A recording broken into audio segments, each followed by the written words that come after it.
Hi, I'm Trooper Smacka.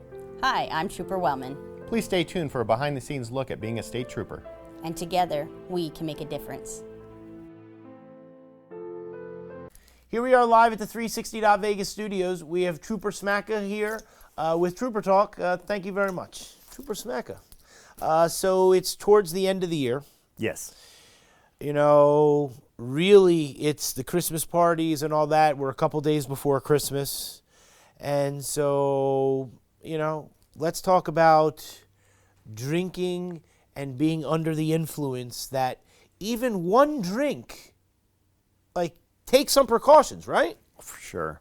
There's nothing that's going to destroy a great holiday for a family than having a tragedy occur. And all it takes is someone getting behind the wheel, having too much to drink, or being impaired by some other substance, and getting in a crash with an innocent person, and that family doesn't have a chance to say goodbye, and then there's an empty chair at the Christmas table that night. And there's nothing that I've seen it so many times where we keep losing people to these horrible crashes, and it's tearing families apart. It's a genuine ripple effect. Every time we lose somebody in a traffic crash, especially somebody that lives here, it affects the entire community. All these people have family members, they have friends, they have coworkers, and it's felt across the entire valley. And all it takes is just to pre-plan a little bit. If you're going out to celebrate the holidays and you know you're going to have a few drinks or what have you, plan ahead, take an Uber, a Lyft, or some other ride share to that venue. That way, if you are impaired, you don't have to worry about making a poor decision and putting everybody at risk when you get behind the wheel. You'll have a ride already. You won't have to worry about doing anything with your car. Everything will be already set up for you. It's really the safest way to go. And you know, we're over 20 episodes now for the Trooper Talk. We keep saying it every time. Yes. You know what I mean? And I don't care, right? Because I want people to know that we keep talking about it, and we keep talking about it, and we keep talking about it, and let people know that. You know what I'm saying? Yes. Unfortunately, it's human nature where it's not going to happen to me. But once it does happen to you, there's no coming back from that. You can't go back in time. You can't change what happened. That tragedy is in front of you, and it's going to change your life, and it's going to have an effect on anybody else involved, whether you're the person who made the poor decision to drive impaired or whether you're related to the victim. Your life will never be the same. So yes, you hear it a lot, and it sounds like we just keep saying the same thing over and over again, but it's true. It really happens. It happens every day. And I don't know if it was like 83 or 87 or what the number was, but you know, of how many times someone drives or under the impairment, right, of Yes. alcohol or drugs or whatever, right, because there's other types of impairment, before they get caught. Yeah. Yes. Right? What we're finding is by the time we stop somebody who's driving impaired and take them off of the road, they've done it dozens of times by the time they get caught. Unfortunately, it's very rare you're going to catch somebody the very first time they drove impaired. Yeah. And so when we talk about impairment, right, we have the alcohol, legal marijuana, and something that we talk about a lot, which is the prescription Yes. medication, and then the other illegal drugs. Yes, the illicit drugs. The illicit drugs, right, that can put you under impairment as well, right? Yes. Well, we see it all the time. We see people under the influence of methamphetamines. We've seen people under the influence of painkillers, oxycodone, and things like that. And all these things, especially if you mix them with alcohol, the effects it has on you is really shocking. I've stopped people, and once I got their results back, finding that they're under the influence of a painkiller mixed with alcohol, their alcohol may still be like an 0.8, but they're functioning as if they've got like alcohol poisoning. They can't even stand up on their own 2 feet once they do that poly drug use and mix it with other things. It really affects your body. And so one of the other things I want to just touch on the fact that if someone is having some form of a party or whatever, you know, to have it as their responsibility too, to take the keys, or, you know, so someone is not getting on the road. Yeah, look You out know for your what I mean? friends. Look Look out out for for your your friends, right? coworkers. Don't let them, if they're going to make a poor decision, try to step in and make the right decision for them. You don't want to feel like the guilt. Yeah, If right. you had a friend of yours at your home celebrating the holidays, and then they leave your home and go out and kill somebody, how do you not feel some of that responsibility? It's going to ruin you too. Yeah, so that's very important. One of the things that we're going to talk about now, and you know, in the beginning of the year and stuff like this, when we have other different types of troopers to come on, you know, but I see it all the time, is the human trafficking. Yes. And so, without going into specifics of your training, you know, that as a trooper, you're trained in certain ways to look at certain things. Yes. And so during this time of year, I'm sure with so many people coming in and out of Las Vegas, human trafficking is very prevalent. Talk to us It's about very that. prevalent. It's very evil. It's literally people being held against their will and forced to do very horrible things. And the stories you hear about it, it breaks your heart, especially when it deals with young girls and the sex trafficking. It's horrible, and it happens to men as well. I mean, no one is going to be. No one is safe from it. It can happen to men, anybody. Women, it doesn't make a difference, right? Yeah, it doesn't Everyone make is a part difference. of the community, right? And so what we look for, we partner a lot with our commercial drivers and an organization called Truckers Against Trafficking. And we ask them to help us because a lot of this stuff is interstate, and you'll see a lot of this horrible stuff happening right out in the middle of everyone, like at truck stops and rest stops. And if you see something that just doesn't look right, or it looks like somebody's being forced to do something they don't want to do or being held against their will, please call law enforcement. Call 911, call Star NHP if you're in Nevada. And so we can get someone out there to investigate and maybe prevent something horrible from happening to somebody, and prevent somebody from becoming a victim to somebody that's horrible. And some of these victims, they fall into this for years, and they're prisoners. And so if we can get in front of that and prevent that from happening, that would be a great success. What we look for is, it's kind of somebody who's being trafficked tends to have the same mannerisms and behavior as somebody who's been kidnapped, and it's virtually the same thing. They're going to avoid eye contact. They're not going to speak to you. Even when you talk to them, somebody else is going to answer on their behalf. They're going to show physical signs of abuse. Yeah, it's real. There's a lot of things you can look for, and we're not asking anybody to go out and put themselves in danger, because traffickers are very dangerous, evil people. Yeah. We're asking you to contact law enforcement and let us do it. And so that's what's important, right? We're not asking anybody to put themselves in any type of risk. No, Right, that's not what but we're if, asking. But if you see something, say and something. Right, make a phone call, call somebody, because people do care, right? Yeah. Like law enforcement actually does care. Yes, you may save a life. Right, you may save a life. You know what I mean? So we'll continue with that, you know, next year and stuff like that. But let's get on to some pictures and stuff. Every time we make a DUI arrest this month, we will add an ornament to the DUI life-saving tree. Yes. So, I mean, 0.26, I mean, this person is off the charts. Oh yeah, Right. yeah. That's over 3 times the legal limit. They have no business driving. No business. Talk to And us actually, this one actually was a result of one of our troopers stopping a wrong way driver. about. Okay. And then this was a picture of the DUI tree at the end of December last year, and where we collected over 150 bulbs. Each bulb or ornament on this tree is representative of a DUI arrest. But we look at it beyond the arrest and look at it as, at the very minimum, one life saved. That was one life at least that was able to get home to their family before they were killed by an impaired driver. And I just want to touch on the fact that, you know, wrong way driving, I mean, .26. This guy is coming at you, or woman, whatever this was, or person, right? This person is coming at you at 70 miles an hour in the wrong direction with headlights coming at you. And we've seen it time and time again where the trooper puts themselves in harm's way to make sure that they stop that person before they get to a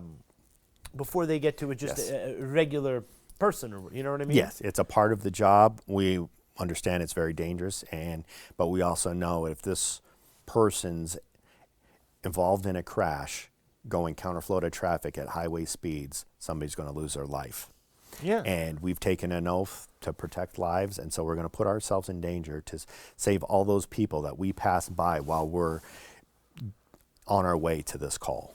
Yeah, we've seen the videos, you know, I mean, like, so you know, when we look at this, and again, you know, coming towards the end of the year, you know, this is really important because this is going to happen. Yes. You know what I mean? Maybe it's not .262 or whatever, but it's going to be a high number, and so we have to prevent this. And so, Yes, you know, on this Christmas show, this is what leads to people losing their lives. Yeah, right there. 100%. Traffic alert.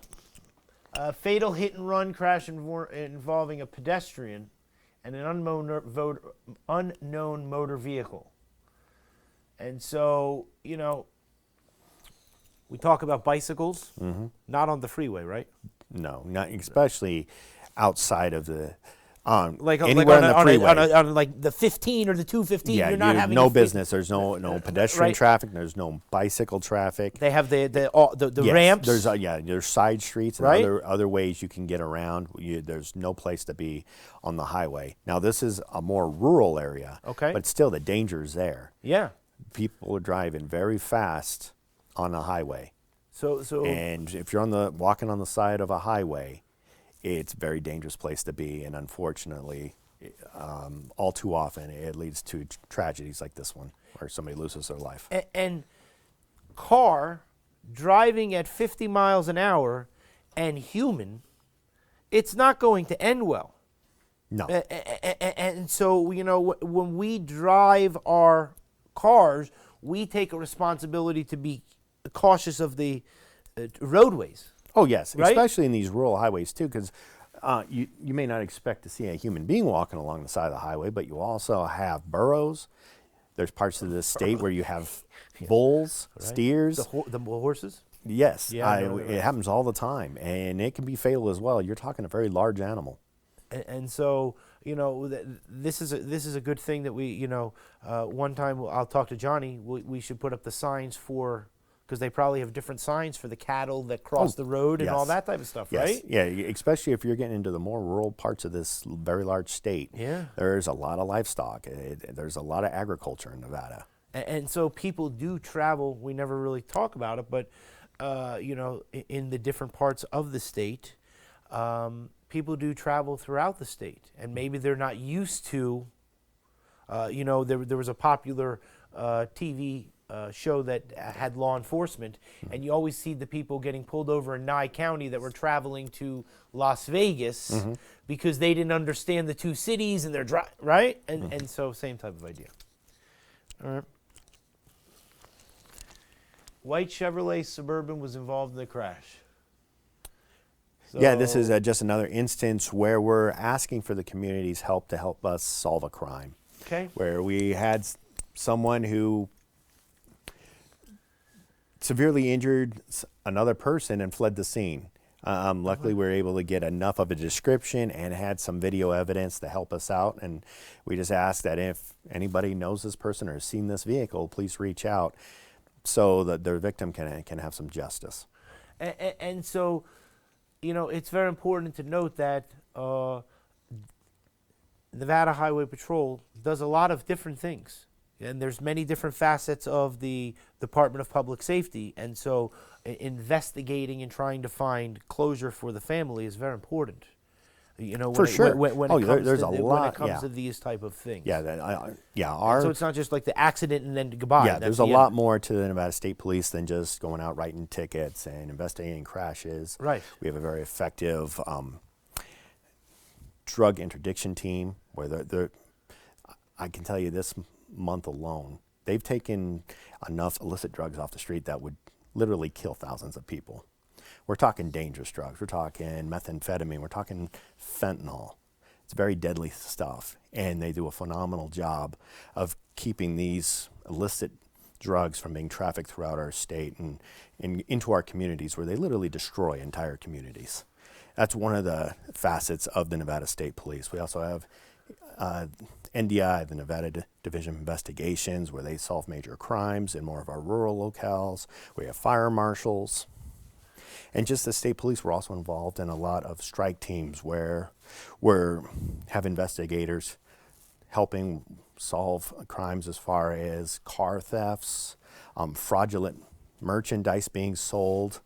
And even though marijuana is legal, there's still a black market for it, where it's flooding our state with.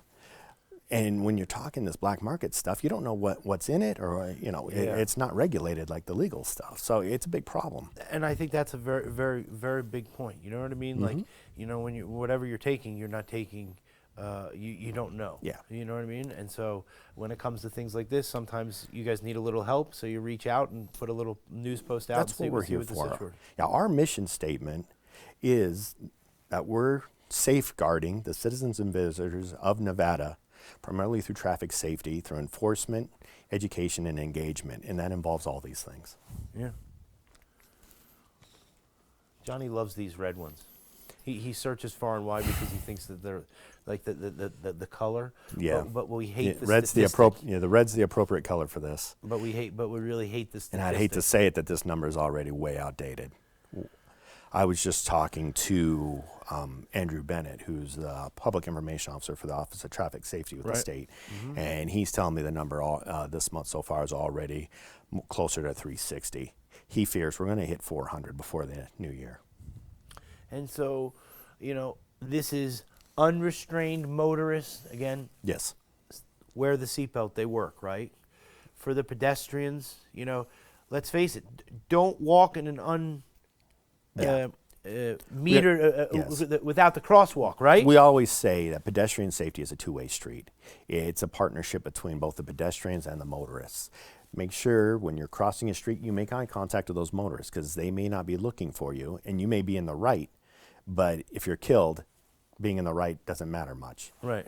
And when it comes to the total lives, again, we come back to the impaired and the wrong way driving and all that stuff that we have to do. The important thing too is the top causes. It continues to be impairment and speed. That's what's killing people in Nevada. And we show it all the time with the speeding. You know what I mean? Yes. It doesn't have to be one of these, the exotic cars, they get the rap. No, right, but no. it could be just a regular car that you bought off the lot that's still going 100 miles an hour, right? Yeah, we're pulling over Hyundais going over 100 miles an hour. So it doesn't make a difference what kind of car. No. And I always come back to the fact that when you're driving these cars that are not rated to go that fast and around these curves and stuff like that, it puts everyone's lives at risk.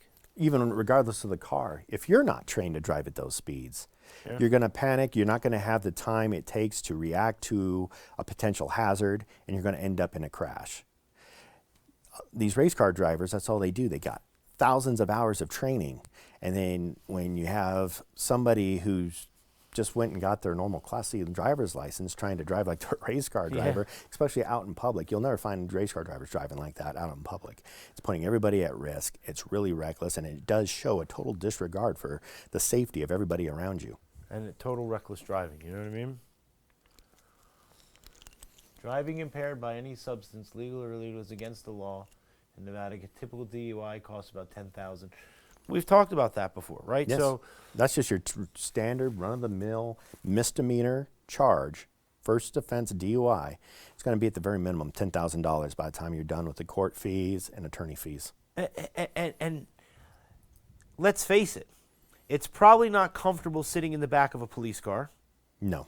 You know what I'm saying? Like with your hands behind your back and, driving. I will say, though, that the Nevada State Police does have the most comfortable police cars in the state.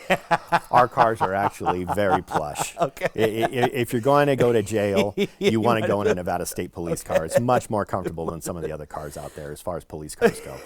But they're there, right? So without they have to go through the whole, the jail thing. I mean, you're in there and this, and you have to, you know what I mean? Like it's probably Jail, not a yeah. very pleasant experience when you're, you know what I mean? No, jail is very unpleasant. Yeah. It's unpleasant for the police officers dropping you off there. Okay. It doesn't smell nice. It's always super hot and humid, and nobody's happy in jail. Yeah. Jail's not the place you want to hang out. And so, you went from being happy to now being miserable. So if you want to remain happy, you know what I mean? Just don't put yourself into that. Don't make the wrong choice, right? Yes. Yeah. Let's see what we got on this one. All right, Johnny, let's see what we got for this video. You can see here this state trooper is driving back and forth across all travel lanes with his lights and sirens activated. That's Jason. This should serve as a visual Yes, Jason is the voiceover, and that's actually me driving. Okay, so I was behind this once. In this situation, the trooper performing the traffic brake is assisting a fellow trooper. You can see here this state trooper is driving back and forth across all travel lanes with his lights and sirens activated. This should serve as a visual and audio cue to motorists behind him that there could be an obstruction or danger up ahead. In this situation, the trooper performing the traffic brake is assisting a fellow trooper who is out with a disabled vehicle that's stalled in the left shoulder. Once the trooper performing the traffic brake has safely slowed down freeway traffic, the trooper assisting the disabled vehicle will safely push that vehicle to the right shoulder. In this situation, traffic was Push only bumper? stopped for a Yes. few seconds. And that maneuver is called a traffic brake. Yes. And it's what we do to safely slow down all traffic in case there's a hazard up ahead. And so I was on the freeway once and I saw this and I really didn't understand. You know what I'm saying? Yes, And we if talked you're not about familiar that. with it, it looks weird. I know our dispatchers get calls all the time, Yeah. thinking somebody stole the police car or that Yeah. showed up to work drunk. No, it is actually a tactic that state agencies across the country employ to slow down highway traffic. You don't see it every day because it only is necessary on the highway because of the speeds that the vehicles are traveling. Yeah, it's really amazing. And then to see it in this context, to see it from over above and Yeah, and we right, kinda like Wanted to now- give you the whole big picture Yeah. of what, it's just not the car weaving in front of you. There's something up ahead that they're trying to protect you from. Right. Okay. Ooh, Johnny, look at this. Another video. Motor officer.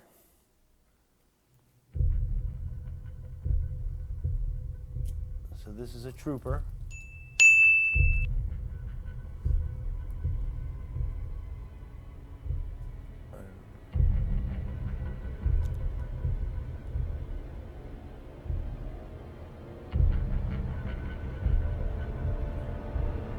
Johnny's trying to make a move.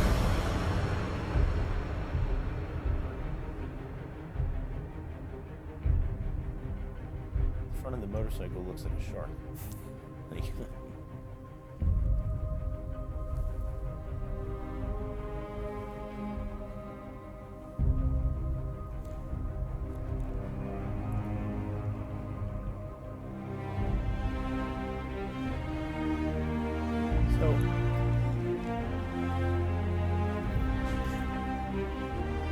So, go on. So that what that is that's what the little arrow showed you at top is one of our troopers is on an overpass with the LiDAR, where there's a speed instrument operated by laser where they can calculate your speed and distance by just kind of pointing at you and looking through these binoculars. They look for a certain car, point at it, and it'll tell you what that car's speed and distance from you is. And when they find someone speeding, and this thing can reach out a quarter mile, they radio it to our motor officers who are all lined up on a ramp. And one after another, they'll get the description of who's speeding and what their speed is, and they'll pull them over one after a time. That's why you saw so many cars lined up on the side of the road pulled over. Yeah. It's one of those areas, especially on holiday weekends or areas where we get a lot of complaints of people driving reckless. Our problem-solving unit, or what you saw here, because you had Metro officers and school district police officers as well, called Joining Forces Speed Enforcement, where you'll have police officers from all over Las Vegas working together to get these speeds down. And so it's very important, for interagency and all these type of things. On top of which, all of a sudden, if they see all these cars getting pulled over, everybody's slowing down. Yeah, it's going to have an effect, and everyone's going to that's- start paying attention and watching their speed and driving more safely. I think it's very important. Oh, look, we got 3 videos. I try to be surprised like you now.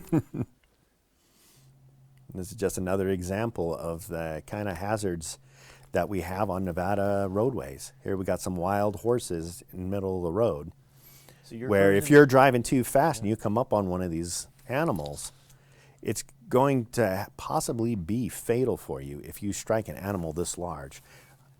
These animals weigh almost as much as a car does.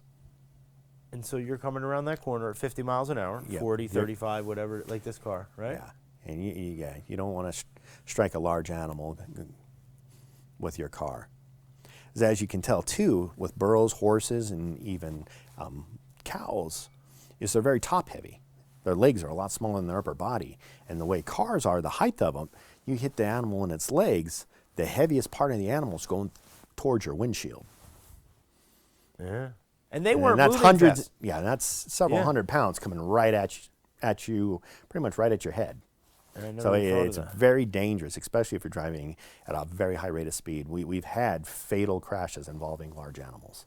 And so we have to maintain and make sure where we're Yeah. traveling, Yes. so that we don't have these type of And things. just drive defensively. Be aware what's in front of you. Yeah, big truck, small car, doesn't matter. Yep. You know what I mean? Stock your vehicle with emergency items and be sure to have proper tires. So, I think it was like 36 degrees today.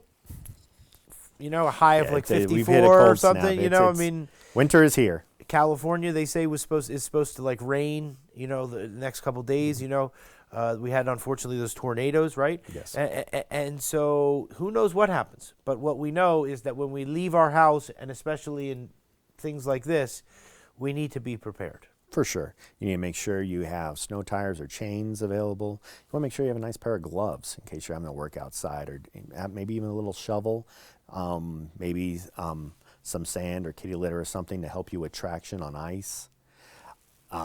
Definitely some layered warm clothing. You want to have water, and you want to have flares or some kind of cones in case you're on the side of the road and need to alert people that you're having car problems. And even before you go out, make sure that all your equipment's working. Make sure your lights are working, your brake lights are working, your wipers are working. Check the tread on your tires. You also want to ventilate your car. When you're talking wet weather conditions and you've got the heat blasting inside your car, it becomes a humid environment and it can fog up your windows and make it hard to see. So you got to make sure your car is well ventilated as well so you can see. And most importantly, in weather conditions like this, or even in really bad rain, if you feel uncomfortable driving in it and you don't have to, don't. Yeah. Stay home. Yeah, because when you do this, and if something happens and you have to pull off to the side of the road, you're putting other people's lives at risk, because now maybe a trooper has to come, maybe an ambulance has to come, whatever it is, and they have to pull on that side of the road. So if you can stay home during these type of, Yes. And on the other side of it, it's also a good reminder to drive slower than you normally would in wet weather conditions, because you're going to have a lot less traction. When you've got the road completely covered in snow and ice or even standing water, your chances of having a locked wheel skid and not having any control of your vehicle are great. And if you do find yourself in a locked wheel skid or hydroplaning, make sure you just let off the gas and try to re-engage your steering and get control again. Don't slam on your brakes, because then you're just going to enter a locked wheel skid and have zero control of your car. That's going to be another episode of the Trooper Talk after the Christmas holiday, which is how to drive, because we have a lot of customers that watch our show that do live up in Mount Charleston and stuff like that would Yes. appreciate that. You know what I mean? get a lift and get home safely. Yes, this was a partnership with the Officer Traffic Safety Zero Fatalities Program and Lyft, where they were able to get a $10 discount for anybody who was in town during the NFR who wanted to get a ride home safely. They could get $10 off using Lyft. And it's just another incentive to do the right thing. If you're going to go out, enjoy the rodeo, have a few drinks, why not take Uber or a Lyft there? And if you took Lyft and used that code, you get a discount. That way you don't have to worry about making the poor decision afterwards and driving impaired. And tomorrow, which is Christmas Eve, Yes. and then the next day, which is Christmas Day, Yes. you know, Lyft and all these, you know, Zero Fatalities are going to have tremendous codes everywhere to make they sure. follow Zero Fatalities. They'll always advertise whenever they have a discount code available, and they usually have them available for important holidays, Christmas, definitely New Year's. Yeah, So keep your eyes open and you can save some money. Save some money. And don't get behind the wheel. Yes, absolutely not. Well, that's the end. Here's what I want to tell you. That, you know, it's been a fantastic journey so far. Yes. You know what I mean? We really enjoy having you here in Trooper Wellman. And so, obviously, we wish you and your family, you know, Merry Christmas and stuff. We're going to be continuing throughout the next year. We haven't heard anything yet from what we're going to be able to do extra on Thursdays yet. We're still in the process of that, but you know, we still have the exclusivity on Channel 13, and we hope to do more stuff with them. And Yes. so we want everyone to be safe. So we appreciate you coming in, and thank you so much, Trooper Smack. Well, thank you, Neil, and have a happy holiday. Yeah. All right. Thank you very much. We'll see you soon.